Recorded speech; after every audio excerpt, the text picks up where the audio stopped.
College isn't expensive because it's better. It's expensive because nobody questions it. And that belief has quietly cost millions of people their financial head start. But there's another path the system barely talks about. The trust problem. System failure setup.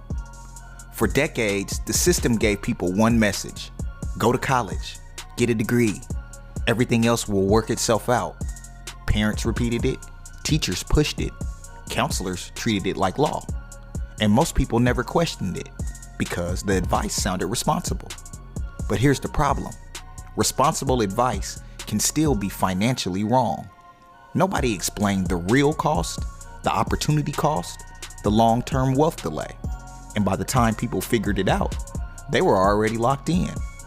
And once you sign those papers, the system moves on. Chapter 1: What college really costs. Let's talk money first, not feelings. Tuition. Public in-state college, $10,000 to $12,000 per year. Out-of-state or private, $25,000 to $45,000 per year. That's just tuition.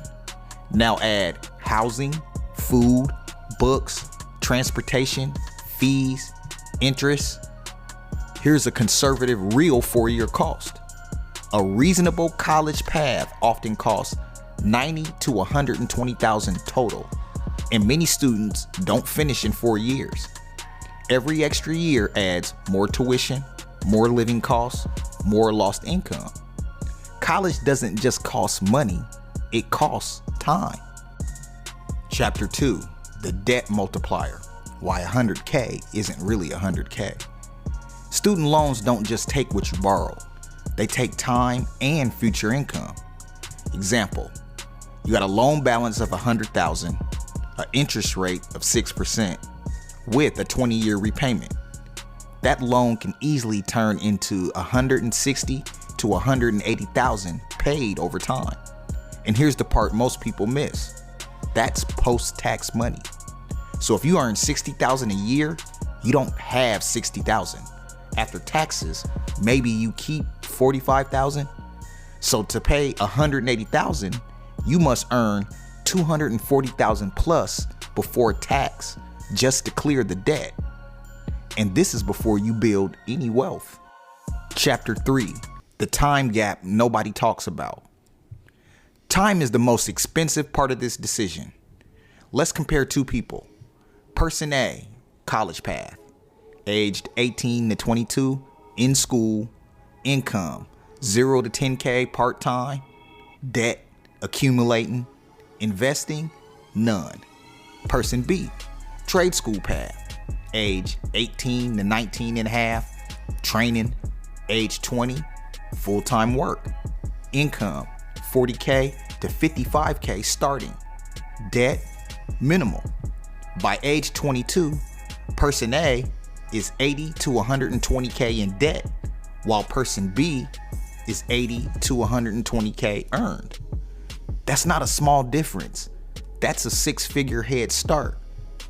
Wealth is built with timing, not titles. Chapter 4: Early income equals early wealth. Let's run simple wealth math. Trade worker example. Starts work at 20, saves $500 a month, invest in index fund, average return 7%. By age 30, the contributions are $60,000, account value $85,000 to $95,000. Well, a college graduate at 30, often just starting to save, still paying loans, net worth near zero. Same intelligence, same work ethic, different system path. And compound interest doesn't wait for diplomas. Now, if this is already changing how you think about money, hit like. It tells the system this message matters. And subscribe, because we break down the mistakes the system never warns you about. And the next part is where the real money gap shows up. Chapter 5: Income ceilings. The myth. People assume trades cap out. Well, that's false. The common trade earnings of experienced workers: electricians, 70K to 90K, plumbers, $70K to $100K, HVAC techs, $80K to $110K, welders, especially specialty, are $90K plus. Add overtime, certifications, or self-employment, some tradespeople clear $120 to $150K plus a year. Meanwhile, many degree holders earn $45K to $65K with student loan payments with less control. Now, income matters, but net income matters more. Chapter 6, Job Security versus Job Prestige. Prestige doesn't pay bills. When the economy slows, hiring freezes happen, offices downsize, guess what still exists? Broken AC units, leaking pipes, power outages, new construction. Trades aren't trendy, they're necessary. The system pauses, but life doesn't. Chapter 7, The Business Angle, where real wealth shows up. This is where the conversation shifts. Trades don't just create workers, they create owners. A skilled worker can start a small company, hire others, set prices, build equity. A local plumbing or HVAC business can gross $500K to $1 million plus a year, then sell later for 2 to 4 times profit and create generational wealth. Many white-collar jobs, no ownership, no equity, no resale value, meaning skills can turn into systems. Chapter 8, what college is still good for. Let's keep it honest. Now, college isn't useless. It makes sense for doctors, engineers, lawyers, specialized careers with a clear return of interest. But the mistake is treating college like a default, a requirement, a guarantee. See, the system never explains ROI, just tradition. Chapter 9, the wealth mistake people actually make. The mistake isn't choosing college. The mistake is not calculating total costs, ignoring opportunity costs, and assuming income will figure itself out. See, smart people go broke following bad systems. Chapter 10, what the system doesn't care about. The system does not care about your debt stress, your delayed life goals, or your financial anxiety.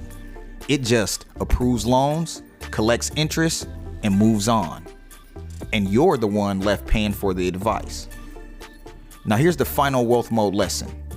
Wealth isn't about being respected, sounding smart, or following the crowd. Wealth is about cash flow, time, ownership, and control. College can work. Trade school can work. But blind trust never does. Because the system doesn't live with your money decisions. You do. So in closing, the smartest path isn't the one everyone claps for. It's the one that gets you paid sooner, keeps debt low, lets you invest early, and gives you options. This is wealth mode.